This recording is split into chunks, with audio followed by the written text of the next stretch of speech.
Hello, good afternoon, everyone. Welcome to the first EY 2023 TMDSAS Office Hours. My name is Sulima Melendez, and I am the Communication Specialist with TMDSAS. Since this is the first session, I'll go ahead and explain what these are. These are weekly live Q&A sessions that we host with TMDSAS in order to address trending topics that are occurring every week in the application cycle, and it also gives you an opportunity to address or ask your questions and receive an answer live. So every week we'll be hosting these office hours at 1 p.m. So stay tuned for the office hours that we have for the rest of the month. And so for this first one, I wanted to go ahead and let y'all know that if y'all have any questions at any time, you can put those into the chat and we will address those questions at the end of the presentation.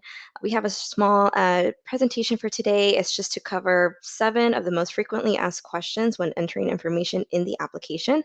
And these are typically the technical aspects of entering things in the application. So we'll go ahead and get started and move on to the slide. First slide to talk about what these 7 frequently asked questions are. Typically, we get questions about SAT scores, entering your sibling information, entering your major, entering terms, entering AP credit, and the course type, and current versus planned activities. So the first thing we'll talk about is the SAT scores. To the next slide. And typically in this section, we get questions about the analysis and science score. And so for many of y'all who took the SAT, know that there's, I believe it's for some years in the SAT, you don't actually have a science section. But what they do on with the SAT is they gather a couple of questions from different sections to combine them and make a collective analysis and science score. And this is what the schools are interested in looking at.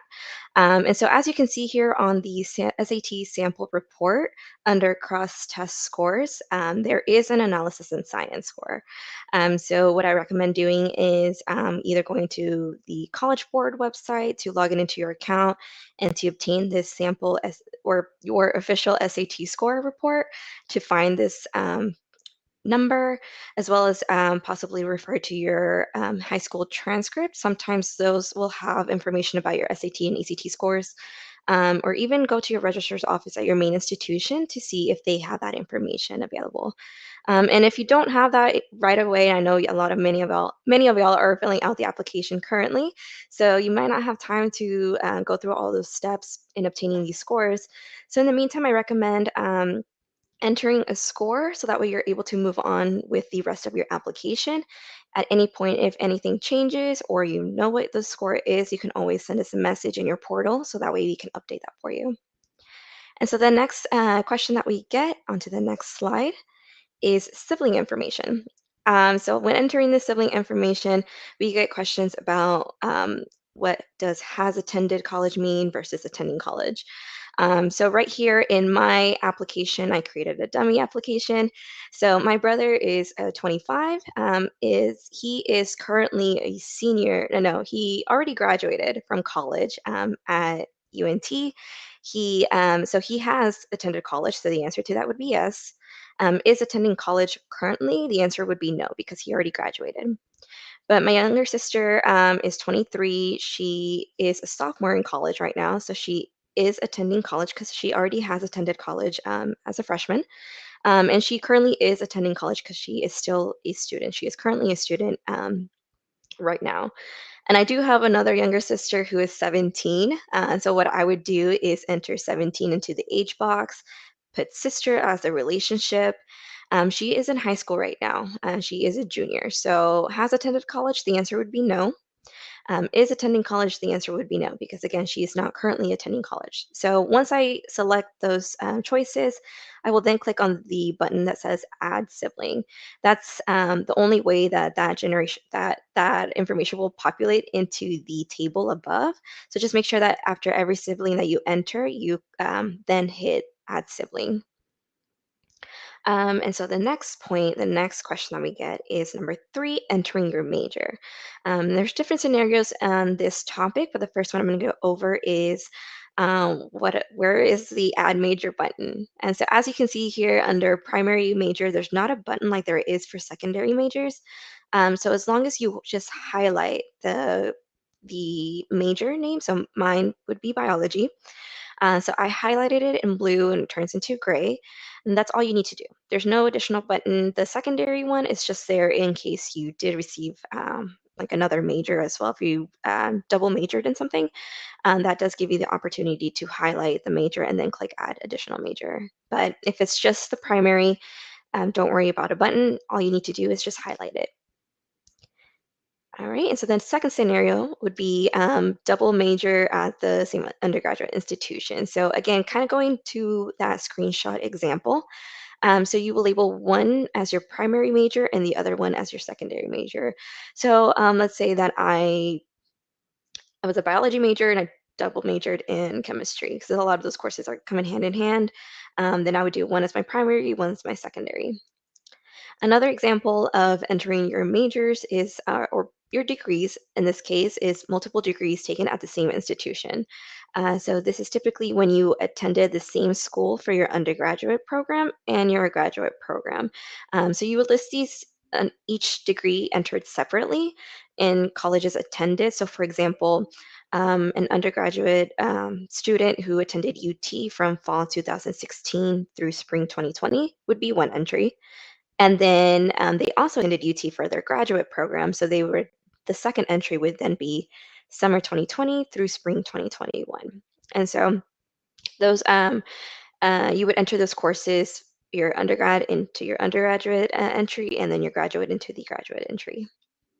A third, situation that we get for entering your major is simultaneously completing different degrees. So this is typically like a bachelor's in arts and a bachelor's of science at the same institution. So what you will do is list the institution twice in colleges attended and only list your courses once. So, kind of to give you an example of what this looks like, is if you obtained a Bachelor of Arts in Spanish and a Bachelor of Science in Biology from UT from fall 2019 to spring 2021. So, you will enter UT twice under colleges attended, one for each degree type. So, your Bachelor's of Arts in Spanish and your Bachelor's of Science in Biology. And under college coursework, you would then enter a fall 2019 for the Spanish entry and fall 2019 for your biology. So typically in cases like this, in one term, you could potentially be taking coursework for your two different degrees at the same time. So let's say I took three classes of biology and two of Spanish for each of those degrees. So under fall 2019 for my Spanish entry, I will list those two Spanish courses that I took. And then under the biology entry, I would enter those three courses that I took for fall 2018. And of course, if you have any questions about this, because there are a lot of different scenarios for entering coursework, feel free to send a message in your application portal, and that way we can help you address those questions. Well, we'll go ahead and move on to the next slide. Similarly to entering coursework, it's entering terms. So a lot of this can be confusing for a lot of our applicants, but you actually need to enter in each term that you attended at that institution. So I attended Stanford University from 2018 through spring 2022. I have to go into terms attended and add each individual term that I attend. So first, as you can see from the top, it has my attendance dates, and I have to select the Add Term button in order for me to enter the information for fall 2018. It was a quarter term, and then I can click Add Term. Again, it'll let me add the next one, which is winter 2019, which is also a quarter term, and then so on and so on. So just know that you have to enter these each individual term, so that way once you have your terms, you can then go into the next section of college coursework and add each individual course that you took. The next slide, we'll go ahead and talk about AP credit. And so AP credit is a lot of information to obtain and to understand to enter, but I'll just briefly go over the basics. So any AP credit that appears on your official transcript has to be entered into your application as long as it's not lump sum credit. So typically what this looks like from what we've seen on transcripts such as UCLA, they have this part at the top, transfer exam credit is 12 hours. So that is not accepted for entering your AP credit because there's no course breakdown. We don't know what course information that comes from. It just says you receive a total of 12 hours. However, there's no way to enter that into the application. So if you have an instance like this, then you will need to obtain a letter from your registrar's office detailing the AP coursework course breakdown, and you will need to forward this letter to TMDSAS. So you can send this to info@tmdsas.com. And if you don't already have a copy of that letter for yourself to help you enter that course breakdown into your application, go ahead and receive that. Take a look at that letter as well for you yourself to enter this information. And so the example above is the lump sum credit, which is not accepted. But what is accepted is if your transcript has something like this at the bottom. So you would have like history 2300, history of United States. It was a AP credit, but that's the equivalent course that your school granted you credit for that AP credit. So this is how you would enter it into your application. Remember that you always have to enter AP credit as pre-freshman because you took that before starting your freshman year at your main institution. It is AP credit, so it's important to highlight that as well.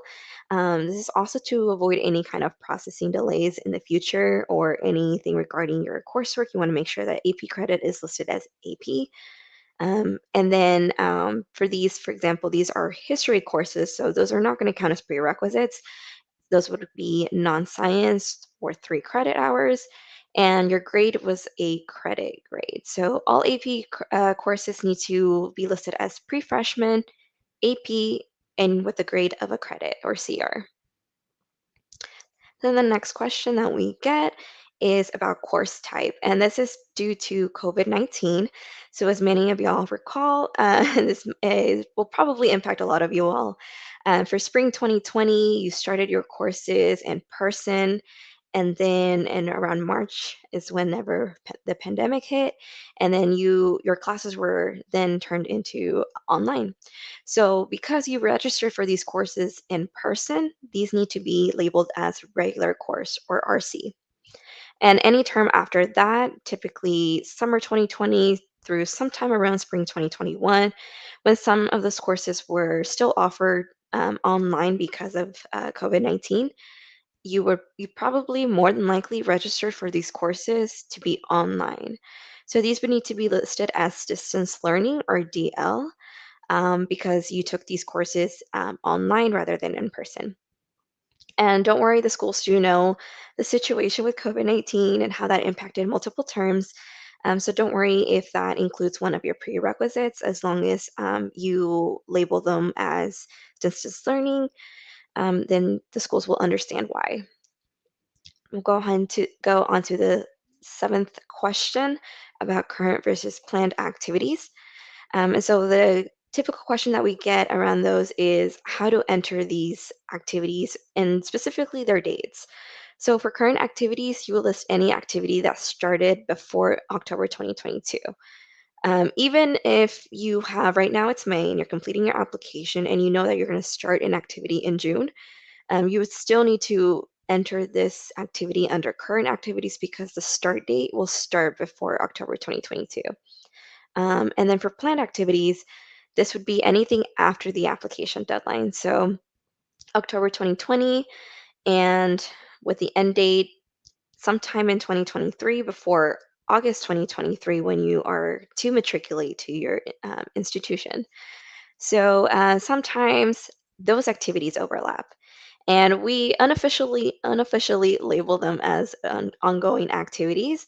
And so basically what this means is going back to that example that I mentioned, I will start an activity in June of this year, 2022, but that one is actually going to go all the way through like let's say January 2023. So I will actually need to list my activity twice. Once under current activities, entering, so for example, in this example that we have here, it'll be starting with October 2022 through October 2022 because that is the cutoff date for current activities. And because I am still continuing that activity past that date, I will need to enter it into planned activities starting with October 2022 and with the end date in 2023. So in this case, the example is for January. So I hope that kind of gives you a little bit of insight as to how to enter these specific information into your application. And I do see that we have a couple of questions in the chat, so we'll go ahead and start addressing those. Again, if you have any questions, go ahead and enter this in the chat and we can answer those right now live. Okay, we'll start with this first one. Okay, all right, so the first question we have is, hey there, thanks for doing this session. You're welcome. I had a quick question with coursework. I have an AP credit for AP Physics that I will be listed on my application, but I also took physics in college. Okay, so that instance is pretty common actually. A lot of times you take this AP course, for example, in this case, physics, but your institution also wants you to retake it at their institution. So there is occasions in which you can have the physics AP credit as well as the physics course itself from your main institution. So again, referring to your official transcript, if your official transcript has your AP credit and it has a breakdown of the course equivalent at your school, and you got the AP credit for that, list that one first. And then let's say you took physics this spring semester of your freshman year, you will also need to list that one. So just know that you need to list both of them, and the schools will be able to see that you took both of them. Or even sometimes some schools for that AP credit, they won't yeah, that is the instance, if I'm not mistaken. But that's usually the case, and if it's listed twice, go ahead and just list it twice in your application. I hope that addresses the question. Okay, and the second part to that is under AP course entry, would I select no for last time taken to that question? Okay, so we're referring back to your example about your AP physics course and the regular course that you took at your school. So yes, so the first time that you listed for the AP course entry, it would be no for last time taken. That lets the schools know that you took that course again. So just to be on the lookout for that in your application. And then for the second time that you enter that course, that would be yes for last time taken because that's the last time you took it. And then additionally, on my college transcript, my AP credits are listed as summer 2017 prior to starting your freshman year.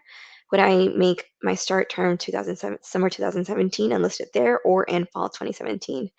And first off, I just want to say, Akash, thank you for asking these questions because these are the common scenarios that we get. So to answer your question, you would actually list these under fall 2017 because this is when you started your main institution.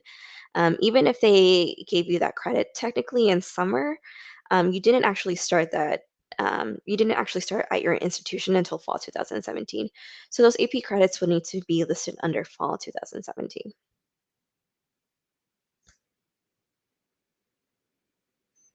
Okay, so we have another question from Marin.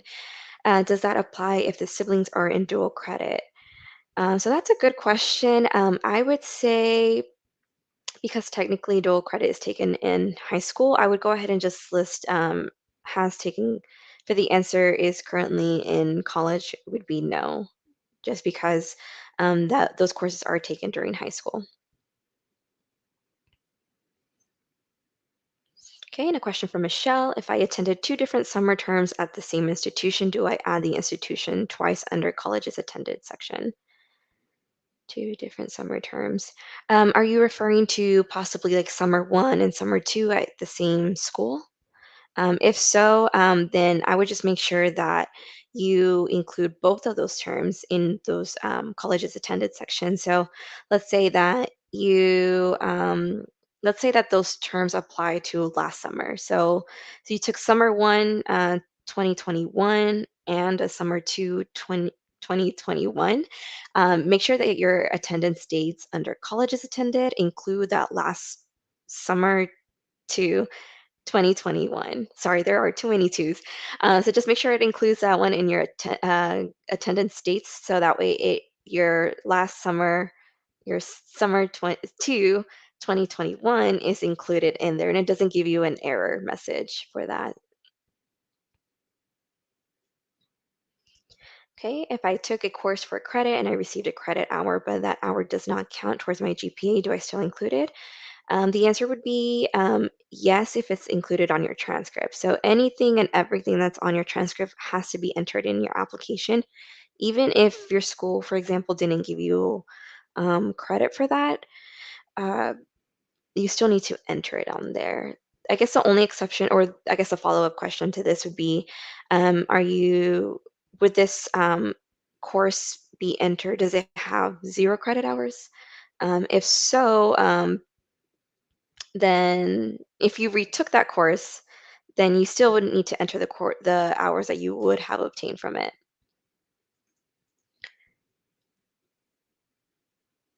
And let me know if that made sense. If not, I can go back and adjust that for you. Okay, if I attended a foreign college and received a degree, but none of the credits were transferred to any U.S. institution transcript, do I need to submit the transcript for the foreign school? Okay, so you would need to enter this information from the foreign college as a separate entry. So, and you can use your unofficial copy of your transcript from that foreign institution to enter your coursework. So even if it was transferred to your US institution transcript, that foreign institution was the one that granted you that credit. So you would enter the information as it appears on that transcript. And again, it can be unofficial. And in this instance, it is the exception to our transcript policy, which we say do not send any transcripts at all right now until you are requested to do so by Team DCS. And just to let you know, that request usually comes in if you're a dental or medical applicant who has been accepted later this fall, or you are a veterinary applicant who has been interviewed again later this fall. So this is a time when that is the exception to that rule. So if you attended a foreign college and you received your degree there, um, after you submit your applications, go ahead and send us that unofficial copy, and you can send that to our email address info@tmdsas.com. Okay, and the next question is when it is time for transcripts to be sent in, um, you read my mind. And I have attended 3 different colleges. Will I need to send a transcript for each individual school that you have attended? The answer is yes. We will need a copy of each school that you attended. So a lot of times that would look like your main institution transcript. If you took any courses at a community college, we also need that transcript as well. And just a FYI, if you took courses at a community college or dual credit courses, those need to be listed as they appear on your community college transcript, not your main institution. That will cause you to have problems down the end. So trust me, you want to go ahead and get those separate so that way you enter the information from your courses as they appear in that community college transcript. But to reiterate what Michelle has asked, the answer is yes. When it comes time to send in those transcripts, we will need a, an official copy of your transcript from each of the schools that you have attended.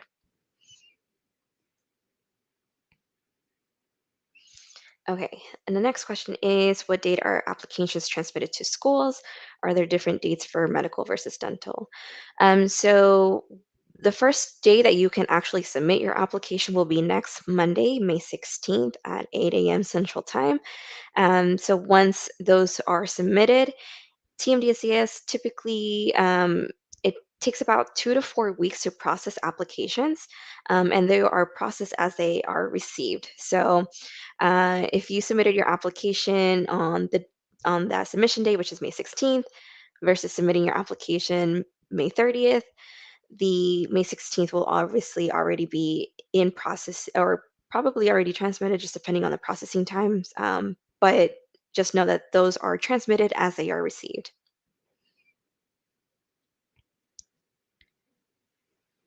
Okay. From Rochelle, I am a non-traditional student, 39 years old, 30 years young, 39 years young, and have several jobs in my life. Do you want jobs in the last 5 years or every job since high school and guesstimate of when these jobs were held? So that would actually be up to you, Rochelle. There is no limit to how many activities, which includes employment. There's no limit to how many entries of those you can enter.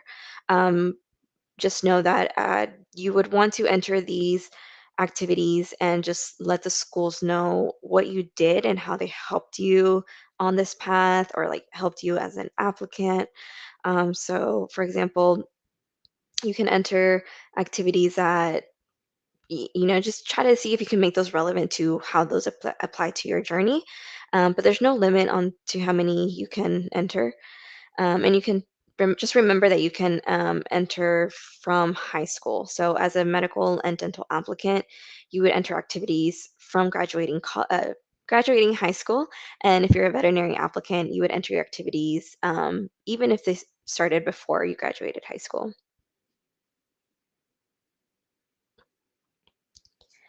All right, the next question is under the colleges attended section. For all the colleges that are not my primary college, would I need to enter non-degree seeking for degree type?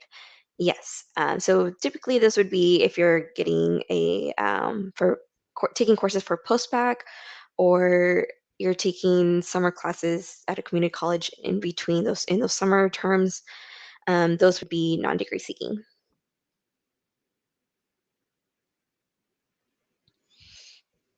Okay, so the class was an intro. Okay, so referring back to the previous question, the class was an intro to college class. So it counted for 1 hour of credit, but the grade I made is not factored into my GPA. So in that case, I would include it. So yes, you would include it for sure because it does appear in your transcript and whatever grade it's listed for it. So if it was credit, you would list it as CR. Just make sure that you enter it exactly as it appears on your transcript. Okay, we have a question from George. Would I be considered a sophomore in the summer term before my sophomore year?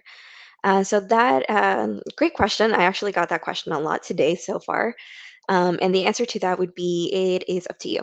Just make sure that you are consistent. So you can either do this one of two ways. The first way is entering fall freshman year, spring freshman year, summer freshman year, and then fall sophomore year, and so on and so on.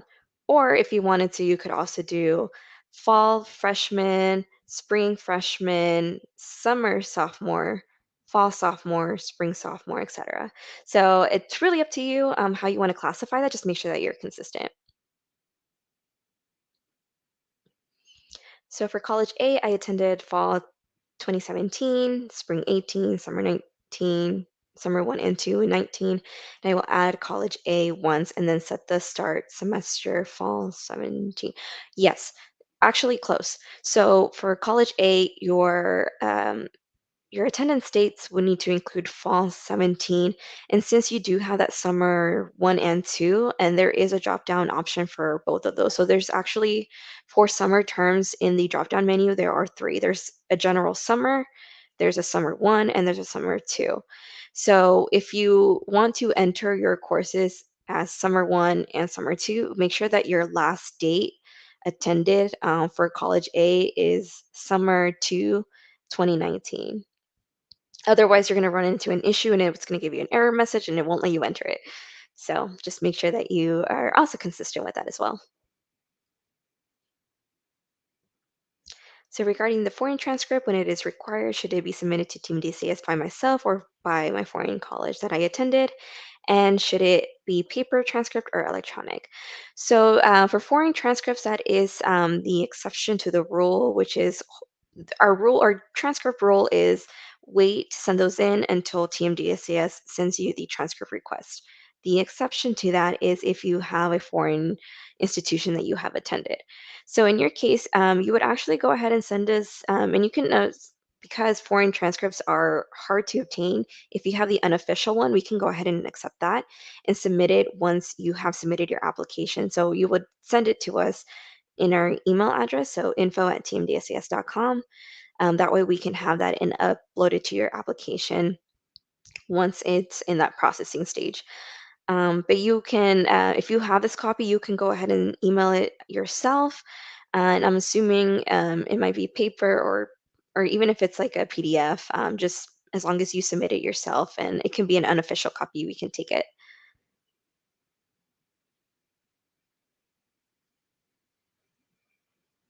Okay, so if you need to retake the MCAT, Okay, I'm assuming that this is about entering your MCAT information in the MCAT section. So took, if you already took your first attempt, you would enter the test date into your application. And then under planned MCATs, I believe I don't know if that's the exact wording, but in that following section underneath, it'll ask you if you plan to take an MCAT between now and September 2022. You would select yes and add in the MCAT retake that you plan on taking. So this just lets the schools know that you are planning on retaking that MCAT and to be on the lookout for that second score. And I would go ahead and release your score now. I know that sometimes our applicants get a little bit worried about the school seeing that bad score for the first attempt without seeing the better one, the second attempt. But I would go ahead and just release it now just so they can see it and that it doesn't get missed. So sometimes issues with the MCAT when releasing that information. If you have not entered your date of birth correctly, or the test dates are not matching up to what we are receiving when you release that score. So in order to avoid any kind of issue with that, I would just go ahead and release the score this first attempt now, and just make sure that in your application you list that your future test date, the second attempt that you plan on having, so that way the schools are aware about that.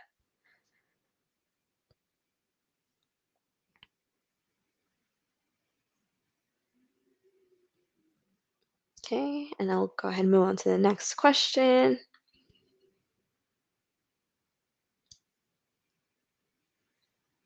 Sorry, y'all have been really active, so let me find my place here.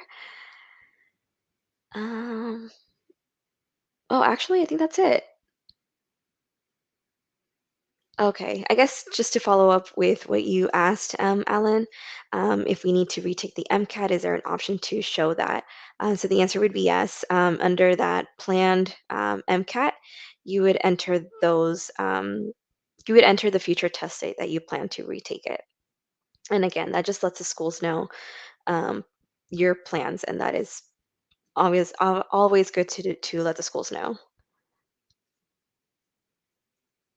Okay. So the next question is how CLEP classes are classified. So I'm assuming these were taken prior to attending your main institution, and if so, let me know. Are these by any chance continuing education courses? Um, yeah, just let me know. Okay. Going back to Michelle's question about colleges attended. I had added the same college twice, and due to my previous question, I wanted to remove the duplicate, but it won't allow it since it says the college is associated with the term.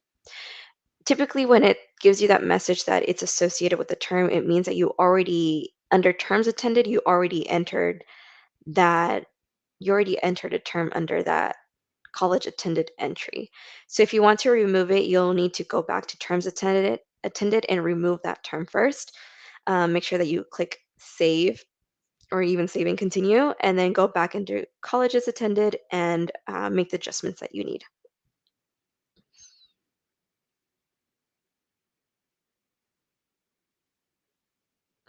Okay. The next question we have, do I need to only put down one of my parents or both in the application? So that is up to you. However, you want to disclose your information, and just know that for it is a good idea to enter your parents' information because the questions that are prompted after that, after selecting yes, you have parent information to enter. It does allow for the processing, and when reviewing residency information, it does give our team the ability to have that extra information to confirm if you were trying to go through option one that you attended high school and you were there 36 months prior to that, so things like that. So it's a good idea to enter the information about your parents because it does provide additional insights when our team reviews your residency section.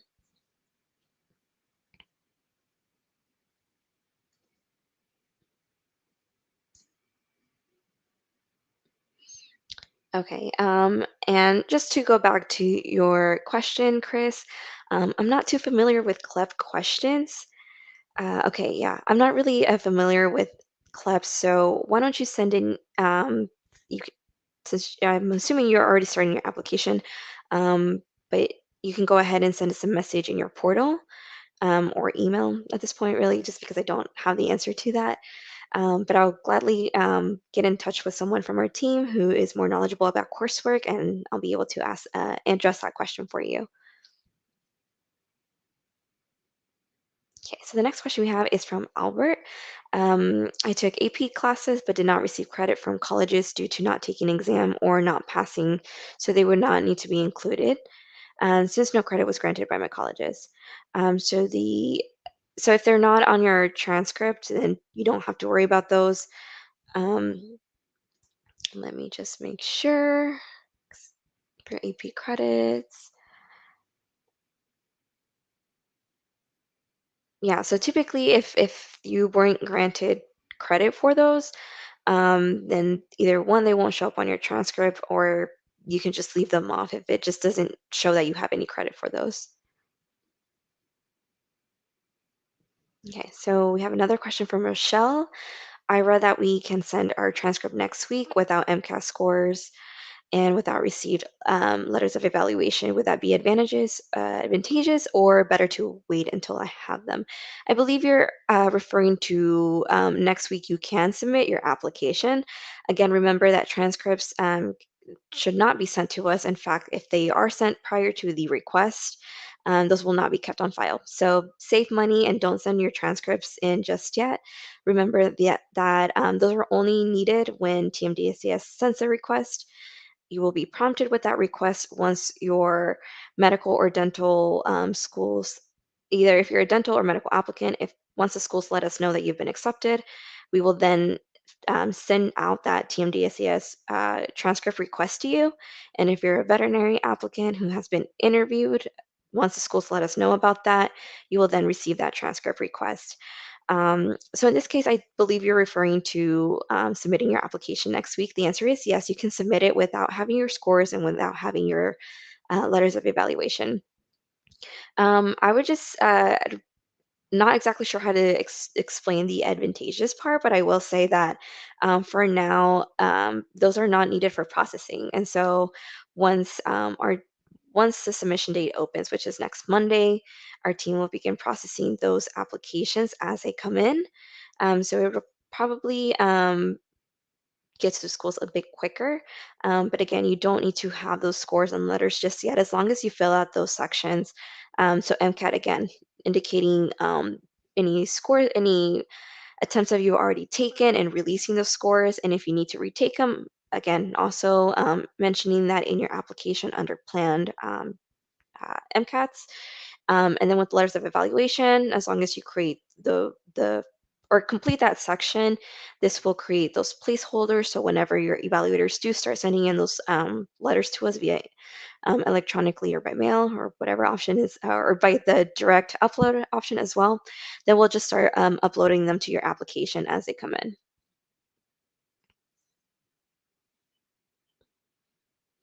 Will we have to have our MCAT scores released once we submit our application? If so, should we send in a request now for a score to release? I would go ahead and release your score as soon as you complete the MCAT section. Again, that gives you some time if to catch any mistakes.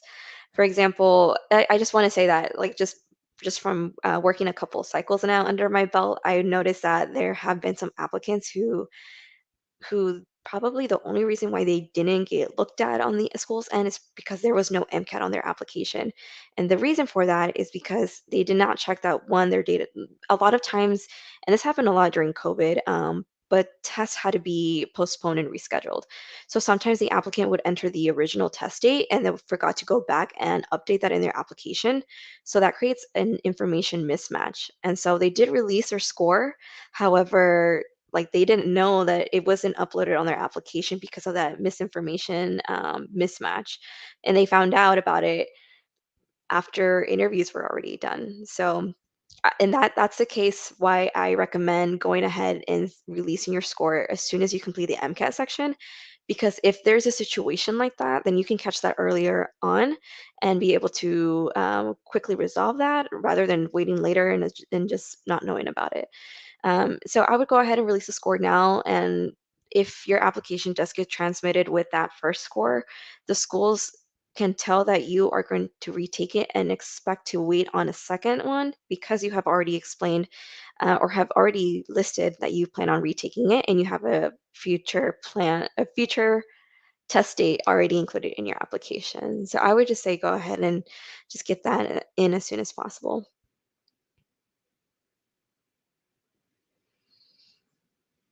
Okay, so going back to the foreign transcript question, if I only have the paper form for that foreign transcript, what is the mailbox address for Team DCS to send it in? Okay, so yeah, you can send it. You can, if it's a paper copy, what you could do is send it by mail. So we do have our PO box and building address on the Team DCS website. And I believe there is, okay, we went ahead and entered the link to our contact information, our contact page, and that does have the mailing address on there as well. Okay. If we avoided an MCAT, is there an option for that along with a retake? So I believe that if you had an MCAT voided, you don't have to list it on the application because it won't show up on your account. But you will, in that case, you don't have to enter that test date of that voided MCAT. So just make sure that in your MCAT section, it'll ask you if you have taken the MCAT. You would then click no, and then under planned MCATs, you enter yes, you do plan on taking it in the future, and you list the test date, the future test date.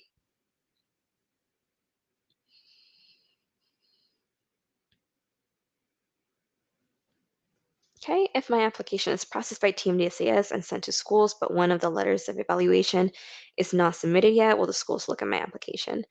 So typically, what I've heard from the schools, just by what they've said in past courage sessions and past office hours, and I believe even in some of our school panels last month, the answer would be um, if they don't have that on their end when they're reviewing it, then they will wait onto, let's say that you minimum requirement is 3 letters, and let's say that you have 2 letters. So it just depends on the schools and how they process the applications or how they view those applications on their end.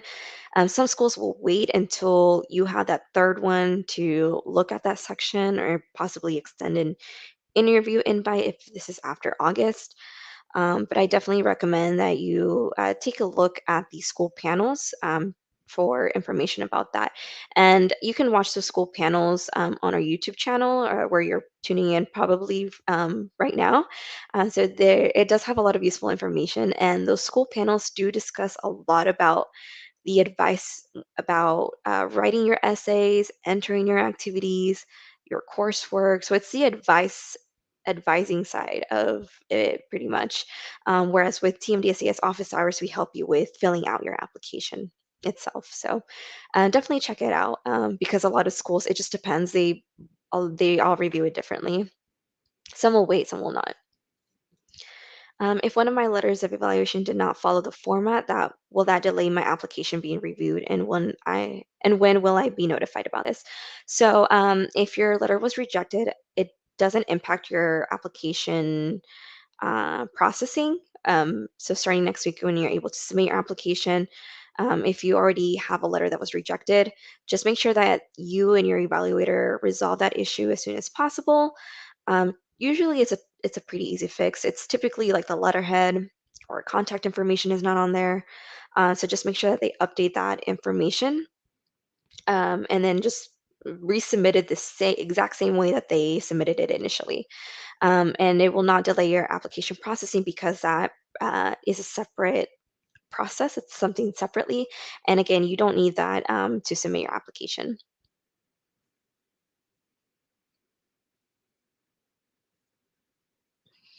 Okay. The follow-up question is, I have a total of 4 letters of evaluation and 3 of them follow the format. Will that be enough for my application to not be delayed? Again, so your letters and your scores will not delay your application processing in any way. It does not, there are separate processes that happen, so they do not impact each other. Um, when you have submitted your application, it doesn't impact it at all whatsoever. But I just want to let you know that the minimum requirement is 3 letters, so you could have up to 4 because that fourth one is optional. And if that one got rejected, you can have your evaluator fix that one, or if it's sometimes it's hard to get a hold of evaluators. If you want, you can just ask to simply remove that one, that fourth letter, since you already have the 3 minimum requirement.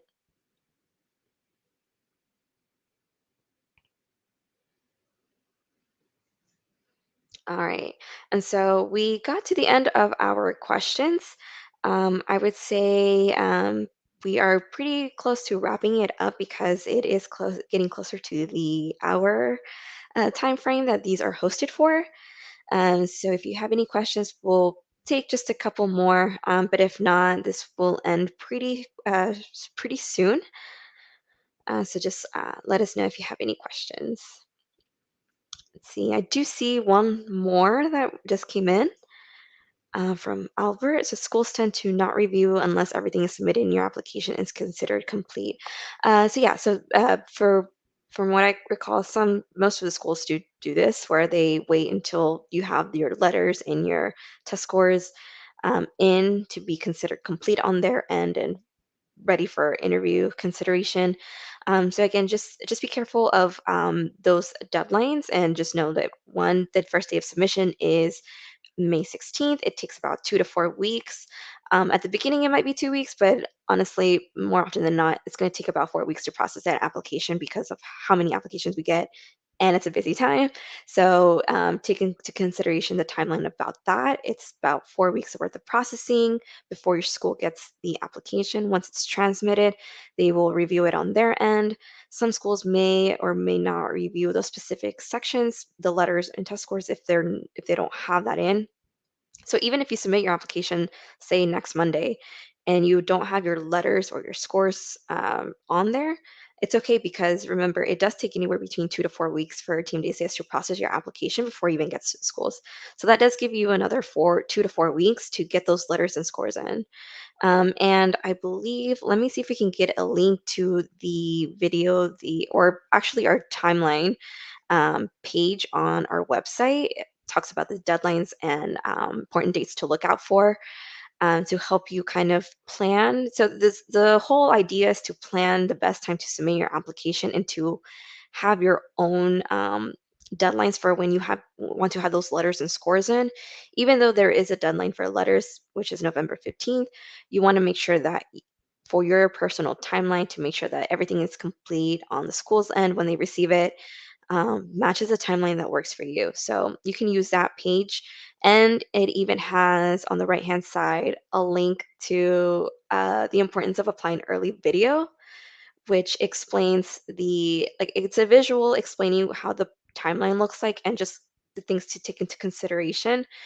So you can plan out when the best time is to have your scores in, your letters in, to ensure that your application is considered complete on the school's end. Okay, and what is considered a late test score in the cycle? So for the MCAT, you want to make sure that you take it or retake it no later than September of this year. Any scores after that will not be considered by the schools for this cycle.